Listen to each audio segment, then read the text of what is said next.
성경 말씀 같이 읽겠습니다. 누가복음 15장 1절에서 7절에 있는 말씀입니다. 누가복음 15장 1절에서 7절에 있는 말씀 교독하겠습니다. 제가 한 절, 우리 성도님들이 한 절씩 이렇게 나누어 읽겠습니다. 모든 세리와 죄인들이 말씀을 들으러 가까이 나아오니 바리새인과 서기관들이 수군거려 이르되 이 사람이 죄인을 영접하고 음식을 같이 먹는다 하더라. 예수께서 그들에게 이 비유로 이르시되 너희 중에 어떤 사람이 양 100마리가 있는데 그 중에 하나를 잃으면 99마리를 들에 두고 그 잃은 것을 찾아내기까지 찾아다니지 아니하겠느냐. 또 찾아낸즉 즐거워 어깨에 메고 집에 와서 그 볏과 이웃을 불러 모으고 말하되 나와 함께 즐기자. 나의 잃은 양을 찾아내었노라. 같이 읽겠습니다. 내가 너희에게 이르노니 이와 같이 죄인 한 사람이 회개하면 하늘에서는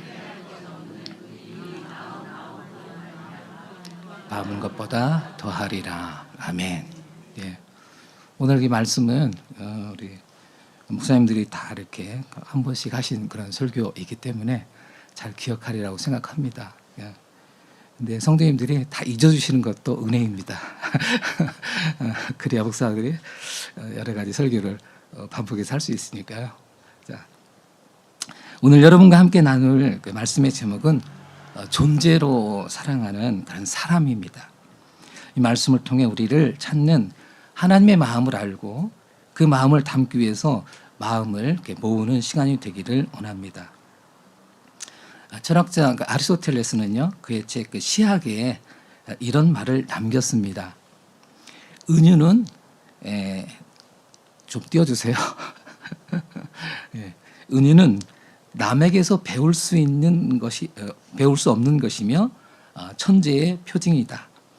왜냐하면 은유에 능하다는 것은 서로 다른 사물들의 유사성을 재빨리 간파할 수 있다는 것을 뜻하기 때문이다. 이렇게 철학자가 말했습니다. 이 은유를 비유라고 이해해도 크게 다르지 않습니다.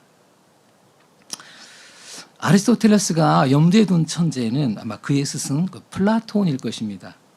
플라톤은 자기의 사상을 종종 그 비유를 통해서 설명을 했습니다.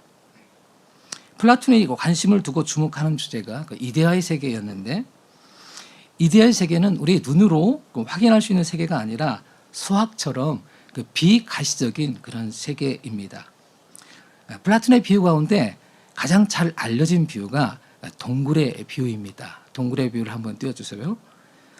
이 비유를 보면 동굴 안에 그 일단의 사람들이 앉아서 지금 동굴벽에 나타난 그 그림자를 지금 보고 있습니다. 이 사람들은요, 태어날 때부터 동굴 안에서 태어나 발에 족쇄를 채우고 살아갑니다. 이 사람들이 평생 보는 대상은 동굴벽에 움직이는 그림자들 뿐입니다. 그 사람들 뒤에 벽이 있고 벽 뒤에 몇몇 사람들이 그림자극을 하고 있습니다. 동굴벽에 갇힌 그 사람들이 실제로 본 것은 바로 이 그림자들입니다. 그림자극을 하는 사람들이 음성을 가미했기 때문에 동굴 안에 갇힌 사람들은 그림자들이 살아있다고 생각을 합니다. 이렇게 동굴 안에 갇힌 사람들 가운데 한 사람의 착고가 풀렸습니다. 호기심이 발동한 이 사람은 동굴 밖으로 지금 나갑니다. 오른쪽에 있는 거요. 나가는 도중에 벽 뒤에 누군가 그림자극을 한다는 사실을 알았습니다. 이곳을 지나 동굴 밖으로 지금 나옵니다. 처음에는 바깥 세상에 눈이 적응하지 못해 시력의 고통을 느낍니다. 고통 끝에 밖에 나가서 보니까 그동안 본 것은 그림자에 불과하고 실체는 따로 있다는 것을 발견합니다. 이런 사실을 간파한 사람은 그 발견한 기쁨을 뒤로하고 다시 동굴로 돌아갈 것을 결심합니다. 결심한 이유는 동굴 안에 그림자를 실체로 아는 어리석은 동료들에게 진실을 가르쳐주기 위함입니다. 이 비유에서 동굴 안에 갇혀 사는 사람은 평범한 사람들입니다. 우리와 같은 사람, 우리가 지금 살고 경험하는 세상이 그래서 실제라고 생각을 합니다. 동굴 밖에 나가 실체를 보고 온 사람은 철학자입니다. 그 철학자는 이데아의 세계를 지금 접했습니다.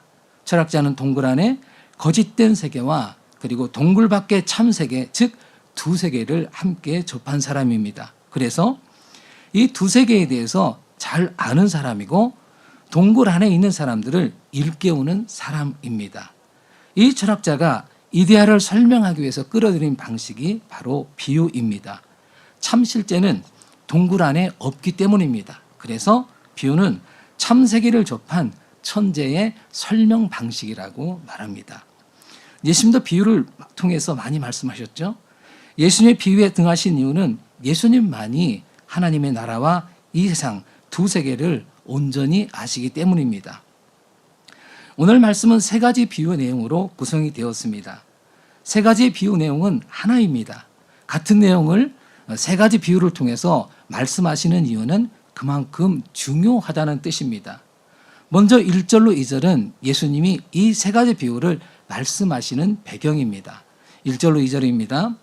모든 세리와 죄인들이 말씀을 들으러 가까이 나오니 바리새인과 서기관들이 수군거려 이르되 이 사람이 죄인을 영접하고 음식을 같이 먹는다 하더라.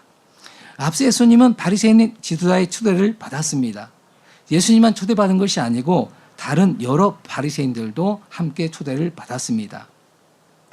바리새인 예수님을 초대한 이유는 예수가 자신들과 교제할 만한 사람인지 판단하기 위해서입니다.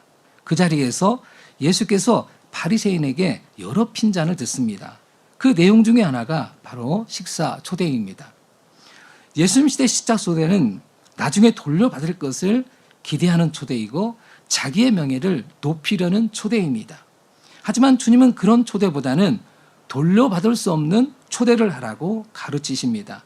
그런 초대를 한다면 종말에 하나님께서 그 사람에게 보상하실 것이라고 가르쳤습니다. 그런 말을 들은 바리새인과 서기관들이 주님을 비방했습니다. 이 사람들이 예수님께 불만을 가진 이유는 자기들이 세운 원칙을 깨뜨리는 데 있습니다. 바리새인은 유대인이라 할지라도 율법을 어기는 사람은 하나님의 백성이 될 수 없다고 판단했습니다. 그래서 세리와 죄인들은 교제할 수 있는 대상에서 제외시킵니다. 그 원칙을 예수님이 깨뜨린다고 판단합니다. 이런 판단에는 바리새인들이 하나님을 어떤 분으로 보는지 간접적으로 알 수 있습니다. 바리새인이 생각하는 하나님은 자신이 준 율법을 날마다 연구하시는 분이고 그 율법에 따라 사람을 판단해 죄인과 의인을 나누고 판결하시는 분입니다. 그 하나님의 판단에 세리와 죄인은 불의하다고 판결한 사람들입니다. 따라서 하나님의 법을 지키는 하나님 백성이라면 이런 사람과는 교제해서는 안 됩니다. 세리와 죄인들이 범한 죄에 오염될 수 있기 때문입니다. 바리새인과 서기관들은 이런 중요한 원칙을 예수께서 깨는 것이 내내 못마땅해 수군거립니다. 하지만 서기관과 바리새인들은 정작 이를 판단하실 하나님을 알지 못했습니다. 예수께서 온전한 하나님의 지식으로 서기관과 바리새인들을 가르치십니다. 동굴의 비유로 설명하자면 예수님은 참 세계에서 오신 분이요, 서기관과 바리새인들은 여전히 동굴 안에서 그림자만 보고 판단하는 사람들입니다. 예수님이 가르치는 하나님은 인간이 온전히 알 수 없습니다. 그래서 무지한 인간이 이해할 수 있도록 부득불 비유를 통해서 가르치십니다. 같은 주제를 세 가지 비유로 가르친 일은 예수께서도 이 가르침이 특별하다는 것을 의미합니다. 셋은 충만한 수입니다.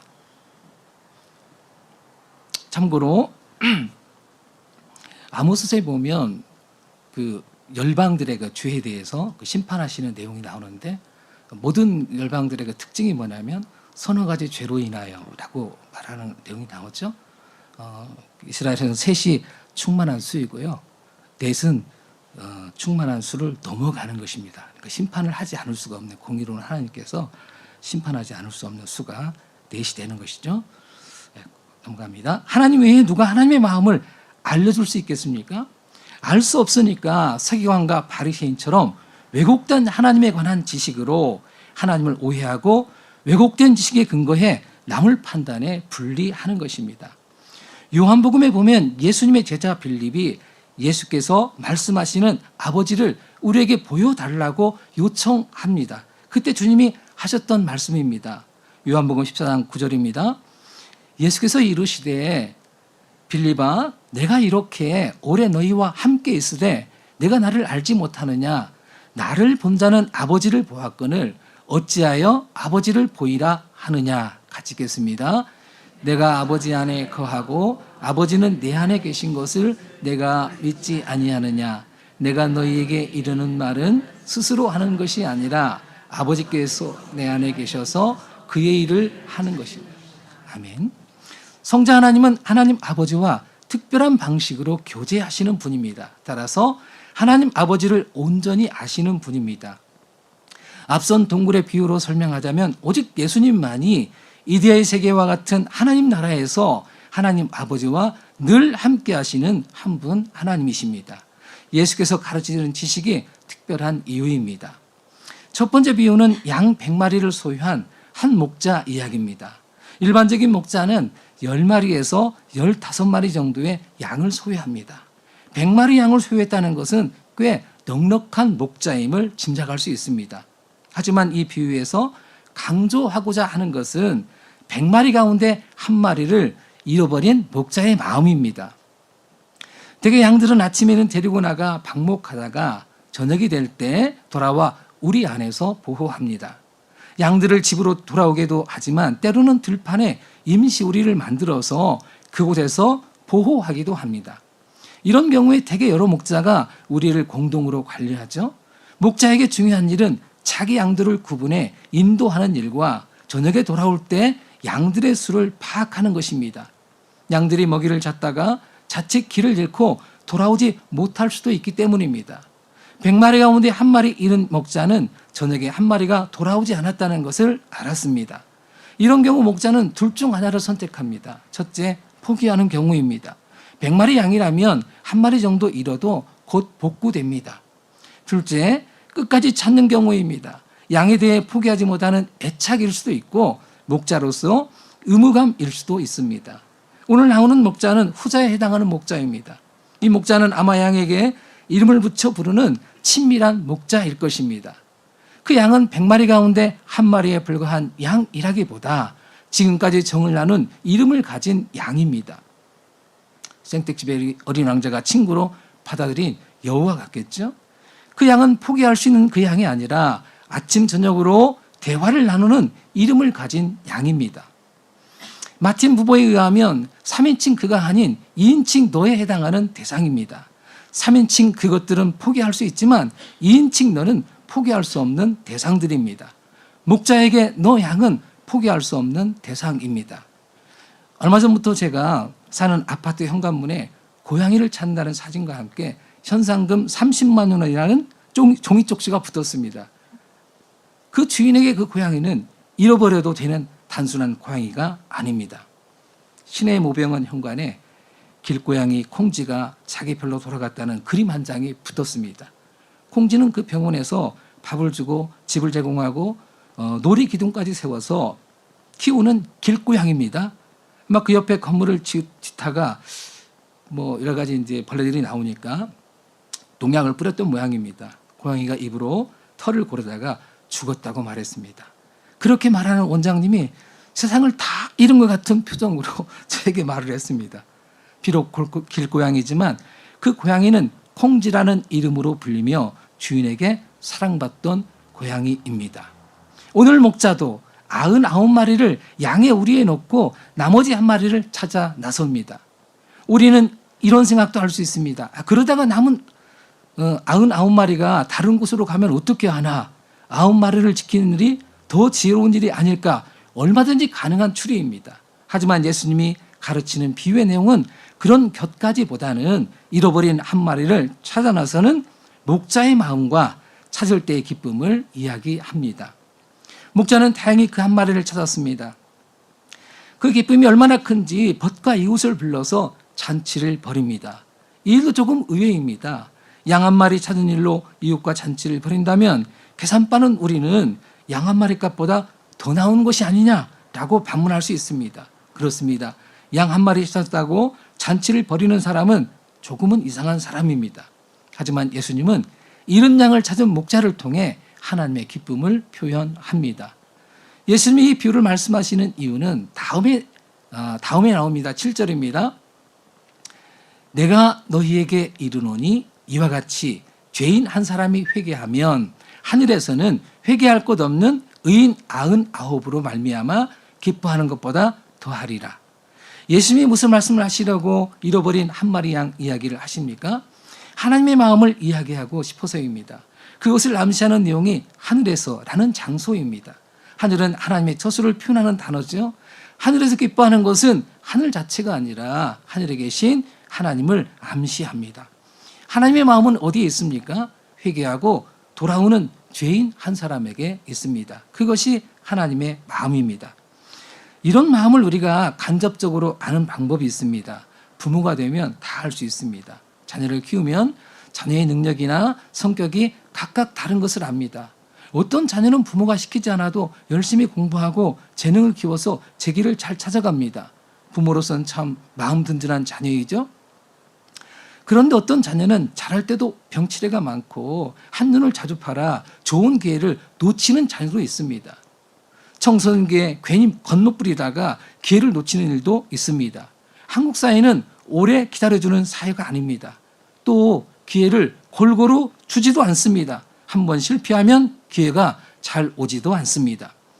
그런데 부모의 마음은 제 길을 찾아간 자녀에게 있지 않고 제 길을 가지 못하는 자녀에게 있습니다. 한동안 방황하다가 제 길을 찾아간다면 부모의 기쁨은 배나 더할 것입니다. 하나님의 마음도 이렇게 약한 자들에게 있습니다. 지금 사회적 약자, 종교적 약자는 누구입니까? 세리와 죄인들입니다. 이 사람들은 유대인 사회에서 지탄받는 대상들입니다. 서기관과 바리새인이 정한 원칙대로 살 수 없는 사람이고 사람들의 손가락질을 받는 사람들입니다. 하지만 하나님은 이 사람들이 회개하고 돌아오는 일을 기뻐하십니다. 누가복음 속에서 회개는 주님의 복음을 듣고 그 복음에 응답하는 것입니다. 누가복음 24장 47절 한번 같이 읽겠습니다. 시작.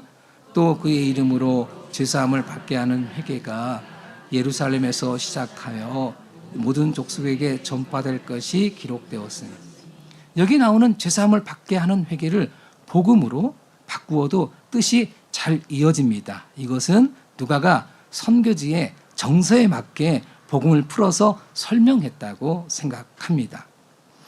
이어지는 10드라크마 중 하나를 잃은 여자에 관한 내용도 같은 비유입니다. 앞선 비유와 다른 점은 10드라크마 중 하나를 잃어버린 상태입니다. 앞선 비유는 100에서 하나를 잃었다면 이번에는 10에서 하나를 잃었습니다. 마음의 충격이 훨씬 큰 상태입니다. 역으로 그것을 찾는 기쁨은 10배쯤 더 많다고 볼 수 있습니다. 한 드라크마는 한 데나리온과 같습니다. 노동자의 하루 품삯이고 온 가족이 하루 음식으로 사용할 수 있는 돈입니다.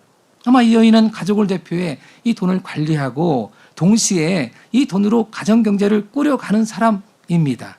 이 여인에게 한 드라크마는 온 가족이 하루를 연명할 수 있는 큰 돈입니다. 어떤 분은 이 돈을 신랑이 신부에게 결혼 예물로 준 선물이라고 해석합니다. 결혼 예물로 목걸이나 팔찌를 주었다고 보시면 좋을 것 같습니다. 그 가운데 하나를 잃었다면 단순한 동전이 아니겠죠? 그건 역시 앞선 그반 잃어버린 양처럼 여인에겐 아주 특별한 동전입니다. 그 동전은 하루 노동에서 얻을 수 있는 단순한 돈이 아니라 신랑의 사랑이 담긴 물건입니다. 피로 사회로 잘 알려진 독일에서 활동하고 있는 한병철 교수가 쓴 사물의 소멸이라는 에세이 모음집이 있습니다. 책 제목처럼 우리 주변에서 사라지는 그런 사물들을 다룬 책입니다. 그 많던 공중전화기가 사라졌습니다. 인화한 사진들이 사라집니다. 라디오 카세트가 사라졌습니다. 이런 것과 더불어 추억도 함께 사라집니다. 이런 사물은 단순한 사물이 아닙니다. 생애 중요한 한때를 담았던 물건이고 누군가의 사랑을 담았던 물건들입니다. 여인에게 잃어버린 드라크마가 바로 이런 의미를 담고 있습니다. 여인은 당연히 그 동전을 열심히 찾습니다. 8절에 보면 등불을 켜고 집을 쓸며 찾아내기까지 부지런히 찾습니다. 여기에 사용된 동사를 보십시오. 등불을 켜고 집을 쓸고 찾아내기까지 부지런히 찾습니다. 3번이 나오죠. 일반적으로 집안에는 침대를 대신해서 나뭇가지와 그리고 부드러운 마른 풀을 쌓고 그 위에 포를 덮습니다. 그런 상황에서 등불을 켜고 집을 쓸고 찾는다고 한번 생각해 보십시오. 얼마나 번잡하겠습니까? 그 여인이 찾다가 포기할까요? 절대로 그럴 일은 없습니다. 혹시 찾다가 미처 찾지 못하면 어떻게 하겠습니까? 뒤늦게 돌아온 가족을 총동원해서라도 찾을 것입니다. 그렇게 해서 드디어 찾아냈습니다. 다음엔 어떻게 했다고 기록되었나요? 앞선 경우처럼 벗과 이웃을 불러 모으고 역시 잔치를 벌입니다. 물론 이번에도 우리는 이런 염려를 할 수 있습니다. 그런 잔치를 벌인다면 한 드라크마보다 더 먹고 마시는 것이 아닌가. 그렇지만 그런 걱정은 우리가 할 일은 아닙니다. 우리는 주님이 말씀하시는 비유의 핵심, 여인의 그 찾은 기쁨만 함께 느끼면 됩니다. 앞선 비유처럼 이 비유에서도 예수님은 찾는 기쁨과 잔치를 말씀하십니다. 이번 비유가 앞선 비유보다 더 강화된 점이 있다면 앞선 100마리 가운데 하나를 찾았을 때보다 10배는 기쁨이 크다는 점입니다. 다른 하나는 그 드라크마를 찾는 여인의 마음 자세입니다. 앞선 이런 양을 찾는 목자는 찾을지 못 찾을지 장담할 수 없습니다. 못 찾는다면 빈손으로 돌아올 수 있습니다. 다행히 찾았기에 기뻐할 수 있었습니다. 하지만 이번 비유에서 그 여인은 찾아낼 때까지 포기하지 않을 자세입니다. 그 범위도 집안입니다. 앞선 잃어버린 양보다 찾을 확률도 더 높습니다. 여러 가지 점에서 기어코 찾아내겠다는 의지와 결단이 눈에 보입니다. 참고로 양이 목자를 찾지 않았습니다.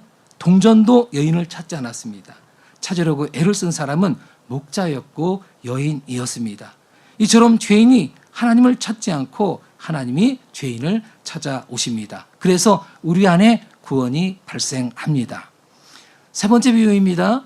두 아들 가운데 하나들을 찾는 아버지에 관한 비유입니다. 하지만 내용을 자세히 살펴보면 두 아들을 찾는 이야기입니다. 먼저 12절에 보면 둘째 아들이 아버지에게 자신에게 돌아올 분깃을 요구합니다. 이것은 유대인이나 그리스 로마인이나 용납하기 어려운 그런 요구입니다. 대체로 유산은 아버지의 죽음으로 진행이 되죠. 유산에 있어 장자는 2목 그리고 차자는 1몫을 유산으로 받을 수 있습니다. 예수님 당시에도 이렇게 요구하는 일은 있었으나 이런 경우 이 일로 인해서 아버지는 큰 수치를 겪습니다. 하지만 오늘 본문은 둘째 아들이 아버지에게 이런 악행을 저질렀다고 말합니다. 이런 요구를 받고 아버지는 둘째 아들뿐만 아니라 첫째 아들에게도 분깃을 나누어 주었습니다. 이 장면에 보면 첫째 아들은 이 일의 부당함을 말하지 않고 자기에게 돌아올 분깃을 받습니다. 아버지는 둘째 아들로 인해 말로 다할 수 없는 수치를 겪습니다. 첫째 아들은 이 일에 전혀 도움이 되지 못할 뿐만 아니라 아버지가 겪는 수치에 다른 한 몫을 담당합니다. 동생이 아버지에게 이런 요구를 했을 때 동생을 설득에 말리지 않고 오히려 아버지가 함께 나누어준 분깃을 받습니다. 아버지가 둘째 아들의 제안을 받고 마음이 많이 불편했을 것입니다. 그 중에 하나가 첫째 아들에 대한 부담입니다. 이 일로 첫째 아들이 서운하게 생각할 수도 있기 때문입니다. 생각도 못해 내놓은 방안이 둘 모두에게 분깃을 사전에 나누어 주는 것입니다. 이렇게 하면 사전에 분깃을 나누어 준 아비로서 체면은 크게 구기지만 첫째 아들의 불편한 마음을 덜어줄 수도 있습니다. 그것이 아버지의 마음입니다. 그렇다면 첫째 아들은 어떻게 해야 했을까요? 첫째 아들은 아버지가 분깃을 나누어 준다고 했을 때 아버지의 마음을 이해하고 거절했어야 합니다. 아버지가 자기에게 미안한 마음을 가지고 미안한 마음을 품지 않아도 된다고 말해야 했습니다. 제가 동생의 몫까지 아버지를 잘 모시겠다고 말했어야 됐습니다. 그래야 분깃을 나누는 일로 겪는 아버지의 수치를 조금은 덜어줄 수 있습니다. 하지만 첫째 아들은 그렇게 하지 않았습니다. 동생 덕에 욕도 덜 먹고 챙길 것도 다 챙겼습니다. 13절, 그 후 며칠이 못 되어 둘째 아들이 분깃을 처분해 제물로 바꾸었습니다. 유대인에게 대부분의 분깃은 토지입니다. 이런 분깃은 대체로 그대로 유지해야 합니다. 땅은 조상이 물려준 것이며 동시에 후손에게 물려줄 것입니다. 이런 땅을 내다 파는 것은 유산을 미리 요구하는 것 이상으로 잘못된 행동입니다. 더 문제가 되는 점은 먼 나라로 가는 것입니다. 아버지에게 멀리 떠나갈수록 아버지가 겪는 수치는 더해집니다. 물론 이제 그 먼 나라가 또 이방인의 나라이기 때문에 신앙적으로 더 문제가 크겠죠. 둘째 아들은 나름대로 계획이 있었습니다. 자기에게 돌아올 분깃만 챙긴다면 지금보다 더 나은 삶을 살 수 있을 것으로 판단했습니다. 요즘 취직이 어렵습니다. 나이가 들어서도 부모님께 손 벌리는 자녀가 많습니다. 어떤 자녀는 부모님께 손을 벌려 사업도 시작합니다. 사전에 그 방면에 경험이 있어도 결과가 좋지 않은 경우가 많습니다. 세상의 일이 생각한 대로 잘 되지 않습니다.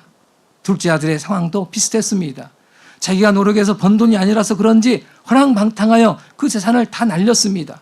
거기에 옮겨간 나라에 큰 흉년이 들었습니다. 세상이 둘째 아들이 계획한 대로 돌아가지 않습니다. 계획도 성공도 다 틀어졌습니다.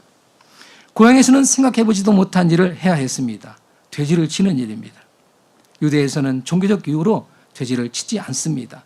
먹지도 못하게 했을 뿐만 아니라 우상의 제물로 쓰이기 때문입니다.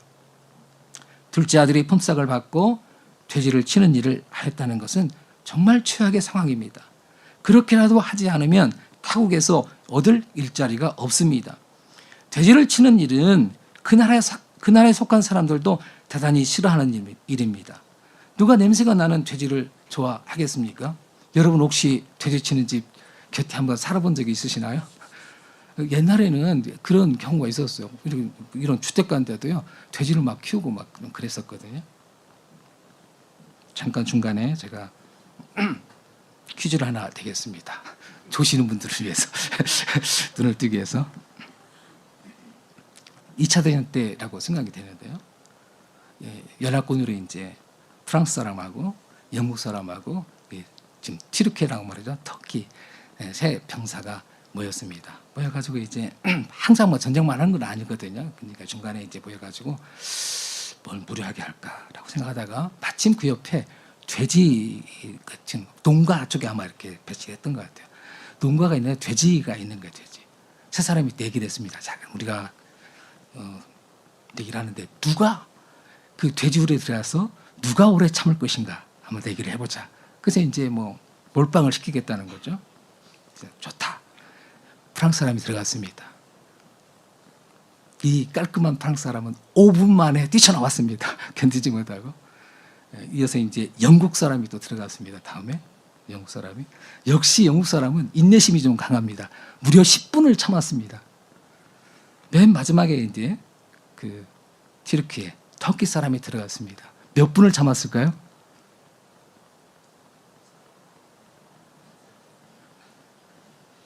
15분? 20분?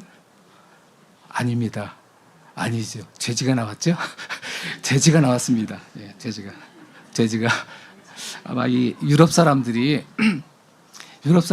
그 오스만 투르크에게 당한 적이 많기 때문에 굉장히 싫어합니다. 그래서 아마 이렇게 표현했는데 한국 사람은 가면 형제라고 말하고 정말 친절하게 잘 대해주거든요. 그런 것입니다. 예, 어쨌든 그렇습니다.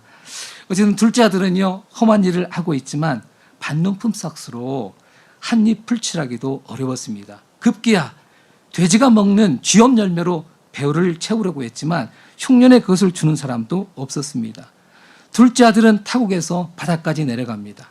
그제야 둘째 아들은 아버지와 함께 있을 때 누리던 삶을 그리워했습니다. 그곳은 종들도 다른 걱정 없이 일할 수 있던 곳입니다. 아버지는 일꾼이라고 함부로 대하는 일이 없던 분입니다. 종들을 부리는 주인이지만 달라도 너무 달랐습니다. 둘째 아들이 돌아갈 결심을 합니다. 돌아갔을 때 일어날 상황을 생각하면서 마음으로 이런 결심을 했습니다. 18절 같이 한번 읽어볼까요? 18절만 18, 19절 같이 시작. 내가 일어나 아버지께 가서 이르기를 아버지 내가 하늘과 아버지께 죄를 지었사오니 지금부터는 아버지의 아들이라 일컬음을 감당하지 못하겠나이다. 나를 품꾼의 하나로 보소서 하리라. 이 비유에서는 잃어버린 아들의 결심도 중요합니다. 앞선 양이나 동전은 인격이 없습니다. 하지만 아들은 인격을 가졌습니다. 그래서 찾는 이의 그 결심도 중요합니다. 둘째 아들은 인격을 가졌기에 본인의 결심도 중요합니다. 물론 그런다고 해서 아버지의 행동이 약화되는 것은 아닙니다. 하나님께 죄를 범한 일은 살아있는 아버지에게 유산을 요구하는 행위가 그 첫 번째였고, 두 번째는 분깃으로 받은 땅을 판 것이었고, 셋째는 그것을 허랑방탕하게 소진한 것이었고, 네 번째는 돼지를 치는 일을 했기 때문입니다. 이 모두가 하나님의 신앙을 가진 사람이라면 범해서는 안 되는 일입니다. 20절, 둘째 아들은 일어나서 아버지께로 돌아갑니다. 같이 한번 읽어볼까요? 시작. 이에 일어나서 아버지께로 돌아가니라. 아직도 거리가 먼데 아버지가 그를 보고 측은히 여겨 달라. 예. 앞서 회개는 예수 그리스도의 복음을 듣고 반응하는 것이라고 말씀을 드렸습니다. 아버지에 대한 좋은 기억을 떠올리고 아버지께로 돌아가는 행위 자체가 중요합니다. 이 점이 바리새인이나 서기관과 다른 점입니다.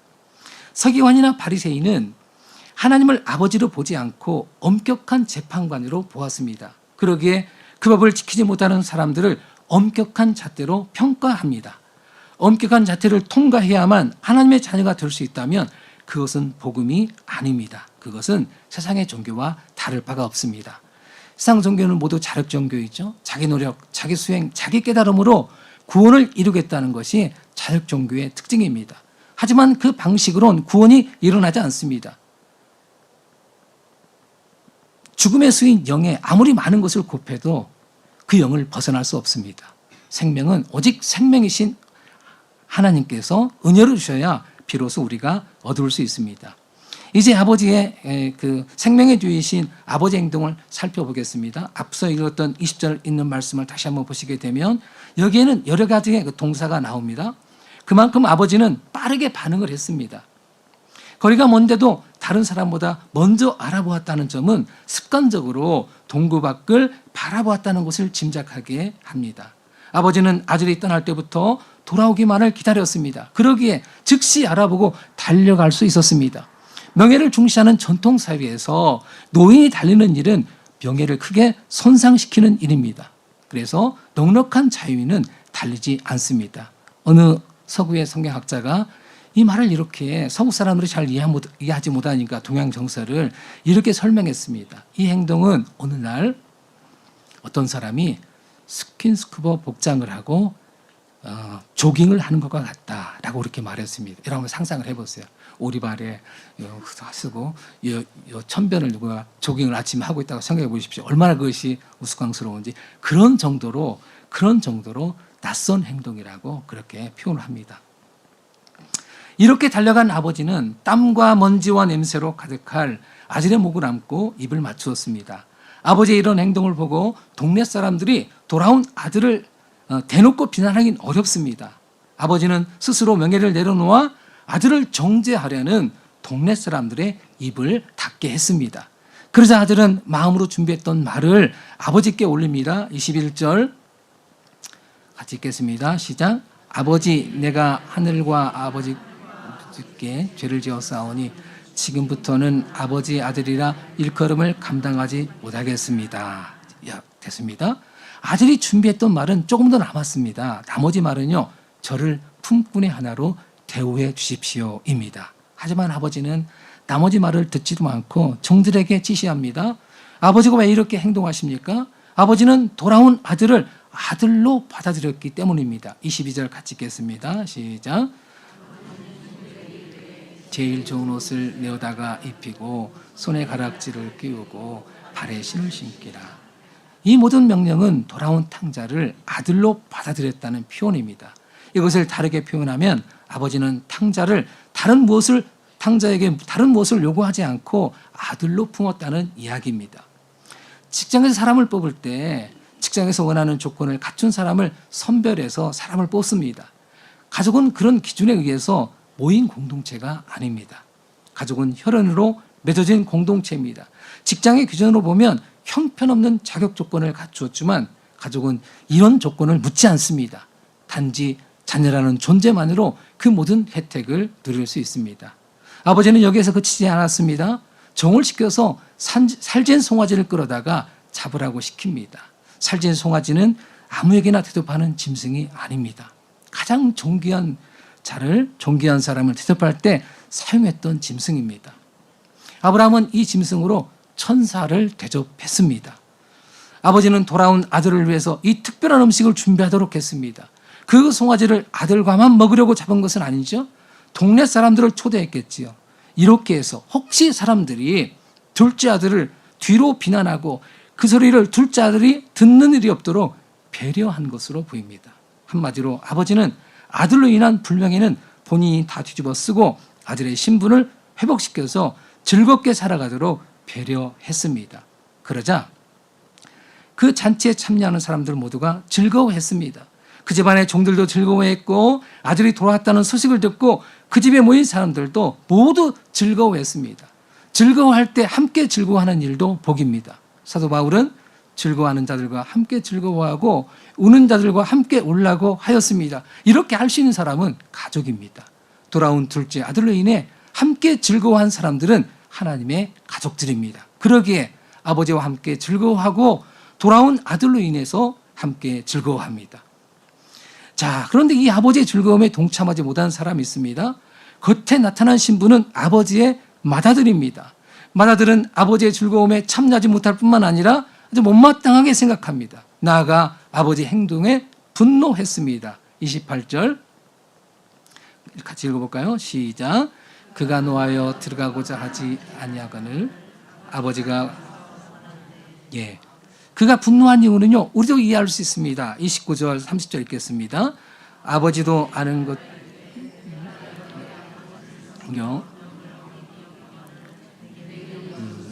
또 주어 나와 내 벗으로 즐기게 하신 일이 없더니 아버지와 살림할 청자들과 함께 삼켜버린 이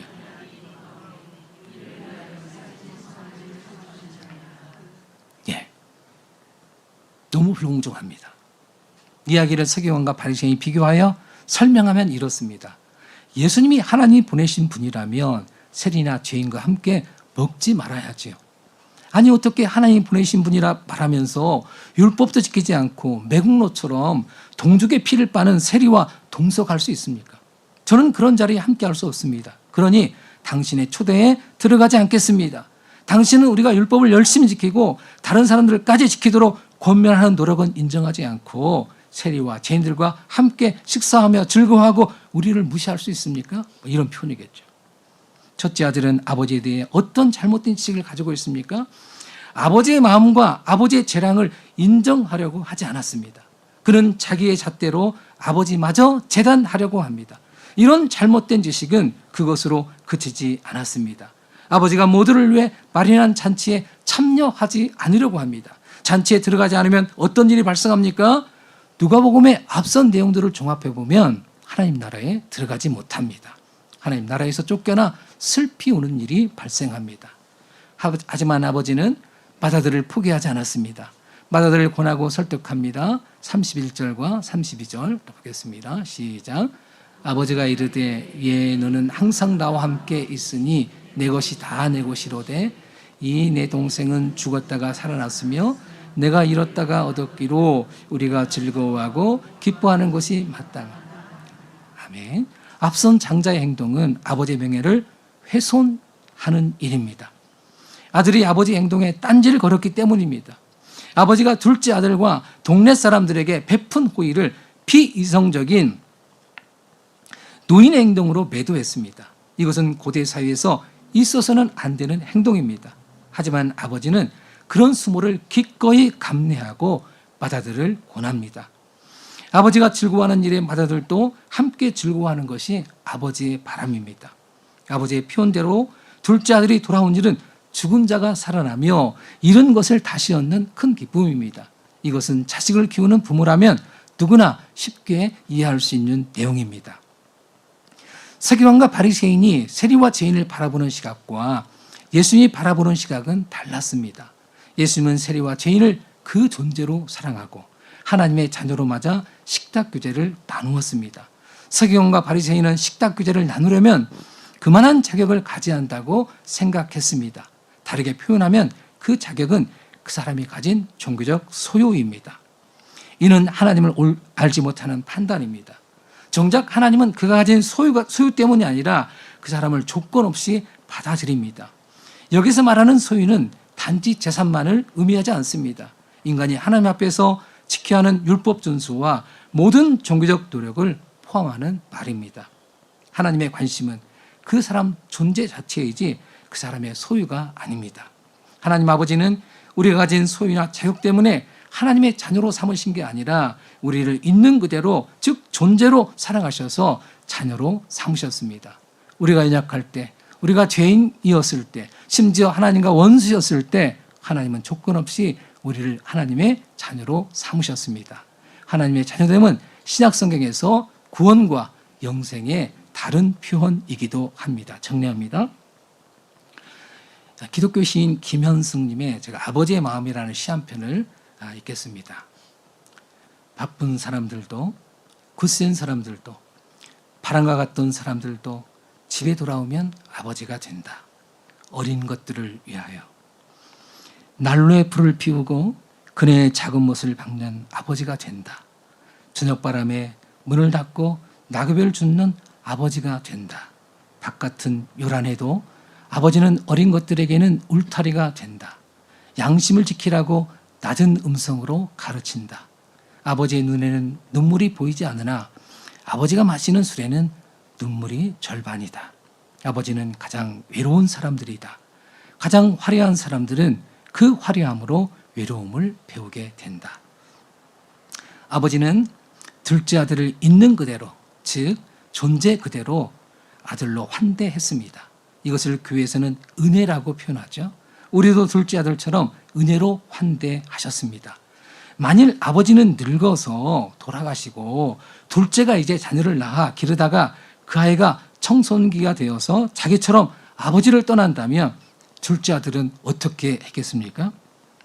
아마 둘째 아들도 아버지처럼 떠난 아들을 하염없이 기다리다가 돌아오면 환대했겠지요. 그것이 자기를 환대한 아버지 아들로서의 마땅한 삶입니다. 하나님은 오늘 우리에게 무엇을 요구하겠습니까? 저는 그 마땅한 삶을 살기를 원하신다고 생각합니다. 그 대상은 주님이 나와 관련해 보낸 사람들입니다. 그 사람들은 가까운 가족일 수도 있고 함께 근무하는 직원일 수도 있고 나를 힘들고 피곤하게 하는 누군가일 수도 있습니다. 여러분을 환대한 하나님 아버지를 기억하십시오. 아버지의 마음으로 상대방을 용서하시고 환대하십시오. 그렇게 사는 것이 우리를 존재로 환대하신 하나님 아버지를 닮는 삶이요, 하나님이 하나님의 자녀에게 기대하는 삶입니다. 이번 한 주간도 여러분이 만나는 모든 사람을 존재로 온전히 사랑하는 여러분이 되기를 간절히 기원합니다. 아멘. 기도하겠습니다.